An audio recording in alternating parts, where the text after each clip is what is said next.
¿Qué tal? Muy buenas noches, bienvenidos, bienvenidas. Pues vamos a dar inicio con esta sesión del día de hoy, que es un tema, por supuesto, asociado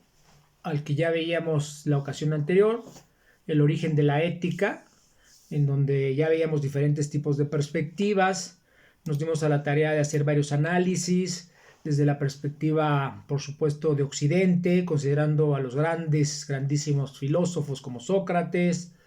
como Platón y como Aristóteles, pero no dejamos ahí nuestro análisis y nuestro abordaje, es decir, nuestra categoría de análisis fue más amplia para tratar de tener una perspectiva de carácter sistémico y también miramos la ética desde la perspectiva oriental y veíamos que tienen diferentes elementos, diferentes ingredientes, en donde miramos Lao Tse, a Buda o a Siddhartha Gautama, a Confucio, pero también al propio Sun Tzu del arte de la guerra. Y bueno, de manera general, a forma de colofón, pues acordamos y determinamos con base en aquellas lecturas que ya nos damos a la tarea un poco de analizar y de citar, pues básicamente que la ética de carácter occidental tiene un enfoque más en el individuo y en la relación con la virtud, mientras que en la parte oriental pues tiene un comportamiento más bien en una armonía social, en un comportamiento basado en la naturaleza y en los contextos que esto por supuesto puede generar. Incluso platicábamos de algunos dilemas que es muy importante siempre tratar de aterrizarlo, tratar de generar este tipo de vinculaciones en donde veíamos responsabilidad social corporativa, pero también nos dimos a la tarea de mirar transparencia versus seguridad nacional, cuál es primero, y tener una perspectiva desde los dos enfoques, tanto oriental como occidental. Y finalmente también incluso platicábamos un poco de la inteligencia artificial, la privacidad, hasta dónde es posible, cuáles son esas miradas tanto de utilitarismo que podría mirarse en función de las propias empresas, de las utilidades, de una mirada más occidental o desde la perspectiva oriental. Y por supuesto, bueno, pues esa plataforma ya hoy nos da pues para desarrollar básicamente el tema que es el día de hoy, el tema nodal, en donde pues tenemos la importancia de lo que es la moral, el origen de la moral, las perspectivas, que por supuesto también son muy importantes, y cómo se logra que desde estas perspectivas la persona actúe, pero también el marco legal trate de restringir, en el caso del gobierno, en el caso del Estado, que ya platicábamos, los ingredientes centrales de esto. Entonces tenemos que, por supuesto, la moral también tiene un origen ya pues desde las primeras sociedades humanas. Voy a dar esta intro para que tengamos esta gran perspectiva, en donde pues las normas de comportamiento, lo que hacemos de manera cotidiana, pero también los códigos de carácter moral, surgen considerando necesidades y como respuestas a la convivencia, por un lado, y por el otro a la supervivencia de carácter colectivo, que esos son dos de los grandes elementos que van a tratar de poner el acento y el énfasis dentro de la propia moral, en donde por supuesto necesitamos actuar de forma colectiva, lo más correcto que se pueda, según nuestras costumbres, según nuestros hábitos, según nuestra perspectiva oriental occidental. Explicaré ahorita brevemente estos elementos que ya lo habíamos hecho desde la desagregación de la ética, del origen de la misma. Sin embargo, pues también, por supuesto, estos dos grandes componentes, la convivencia por un lado y la supervivencia por el otro lado. Y entonces ahí tenemos un gran campo para darle diferentes tipos de abordaje y generar, por supuesto, el análisis de esas categorías. Desde una perspectiva ya de organismos internacionales, por ejemplo, como la ONU, pues ya refiere que la moral es un conjunto, un sistema de normas, pero también de reglas y valores. Digamos, tenemos estos tres componentes. Y estos tres componentes, normas, reglas y valores, lo que van a tratar es de regular el comportamiento de las personas, de los individuos dentro de una sociedad, en una colectividad. Y en ese mismo orden de ideas, entonces, ahí es donde toma mucho sentido el origen de la propia moral, en donde la idea precisamente es convivir de manera armónica, respetar, mirar, no hacer lo que no queremos que nos hagan, ni ayudar como quisiéramos que nos ayudaran, pero también no solo la convivencia, sino la supervivencia. Estos dos elementos coexisten de manera importante. Claro que hay fuerzas que tienen mucho más carácter, otras que tienen menos carácter, digamos en una jerarquía, pues hay elementos que pueden detonar y que esa moral o esa moralidad pues vaya teniendo diferentes tipos de aplicaciones que no siempre tendrán ese carácter y la reflexión de origen ético. Sin embargo, también esa moral, pues básicamente se centra en las acciones, en lo que hacemos. Entonces, digamos, nosotros tenemos una serie de principios éticos, de valores, consideramos que la educación es un elemento muy importante para nosotros y pues estamos aquí reunidos en el doctorado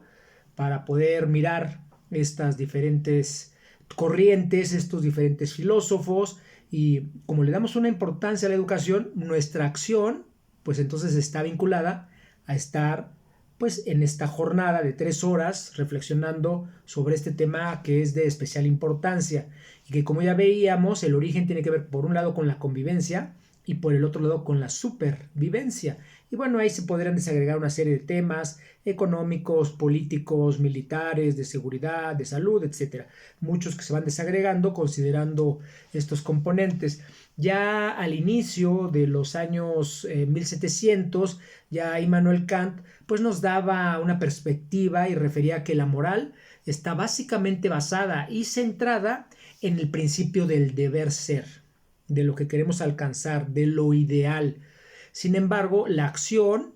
será o es moralmente correcta cuando es realizada considerando esa denominada ley moral, que tiende a circunscribirse en diferentes contextos, en diferentes ámbitos, y por eso la relevancia de mirar por lo menos estos dos grandes componentes, tanto desde la perspectiva oriental como desde la perspectiva occidental. Kant define también a la moral como la capacidad de la persona para poder actuar de acuerdo al imperativo categórico colectivo. Ese es, digamos, lo que nos circunscribe. Si vemos que todos circulan, como cuando vamos a algún otro país, por ejemplo,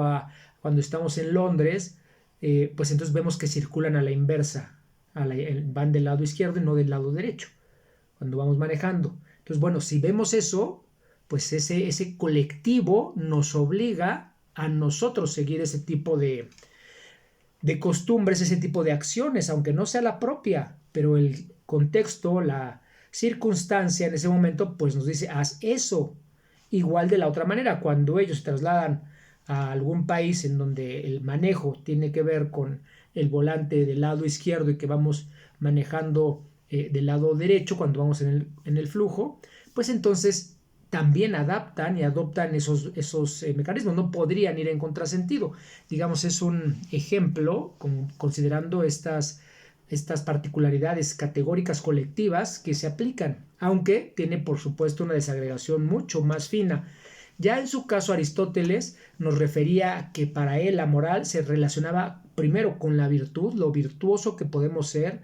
y por el otro lado con el propósito de alcanzar esta famosísima felicidad o el florecimiento de la raza humana, el florecimiento de la persona, del hombre. Y en ese sentido entonces detonaba estos componentes. Ahí, por supuesto, pues estos grandes filósofos occidentales consideran a Aristóteles, a Platón y a Sócrates para poder llegar a ciertas aproximaciones, como por ejemplo John Stuart Mill. Él refería en su teoría del utilitarismo básicamente que la moralidad o las acciones que generamos va a estar relacionada con la búsqueda del mayor bien y para el mayor número de personas, lo que hoy establece propiamente la Constitución Política de los Estados Unidos Mexicanos, en nuestro país, en donde el bien colectivo debe ser superior al bien individual, sin que por eso tengamos la posibilidad de violar los derechos humanos, pero tendremos esta mirada. Ya entonces Stuart Mill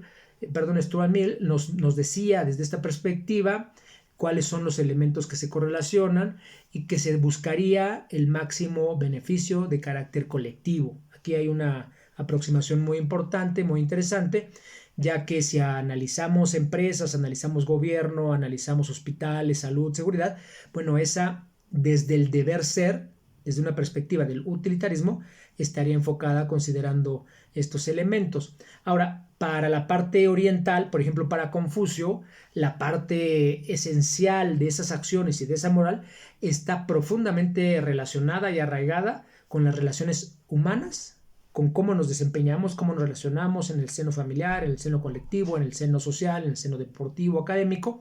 pero también con la ética de carácter social. Es decir, nuevamente, estos valores que ya veíamos al inicio, en donde Buda, el propio Lao Tse, Confucio, pues referían esto, digamos, el bien colectivo, mirar por el bien colectivo cuando generamos las acciones, y aquí nuevamente pues se vuelve a reforzar desde la perspectiva ya no solo de la ética y la reflexión de esos valores y esos principios, sino desde una perspectiva particularmente desde las acciones. En el caso de Buda o el budaísmo, pues la moralidad es, digamos, uno de los tres grandes componentes del camino hacia ser una persona, un humano, un ser grande, con características de iluminación, ser iluminado. Y eso vinculado a la meditación, a estar reflexionando qué hacer, qué no hacer siempre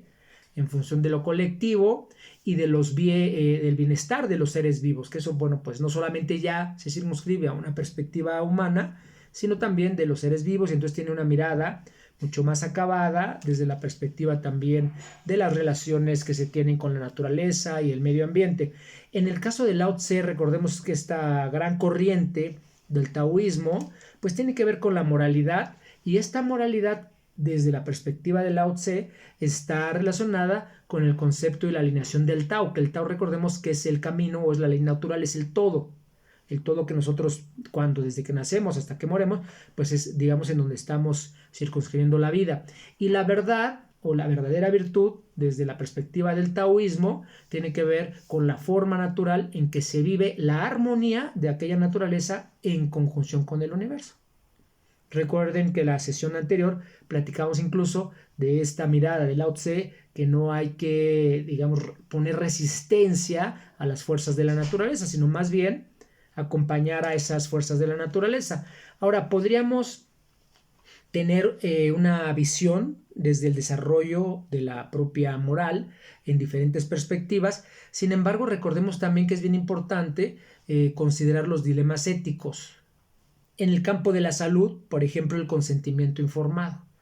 Ese consentimiento informado, que es el respeto a la autonomía del paciente, que es una condición de un derecho humano, y ese principio pues le da al paciente el derecho de decidir sobre su tratamiento médico. No es hágase esto o deshágase lo otro, sino el paciente es el que decide, y por eso está el consentimiento informado, que debe ser firmado, salvo que no tenga facultades, por su representante, su tutor o quien corresponda. Ahí vemos esta perspectiva de los dilemas y cómo decantar las decisiones desde el origen de la propia moralidad con un ingrediente colectivo, respetando los derechos humanos individuales. Pero también recordemos que los recursos que tenemos, con este segundo dilema voy a cerrar, que recordemos que los recursos que tenemos en el planeta son de carácter limitado. ¿Y dónde lo vimos? Pues vimos que durante la pandemia los hospitales en general en el planeta enfrentaron una gran escasez de ventiladores. Y entonces viene una serie de dilemas éticos. Y ahí incluso ya lo planteábamos. ¿Quién debe de recibir el tratamiento cuando ese tipo de recursos son limitados?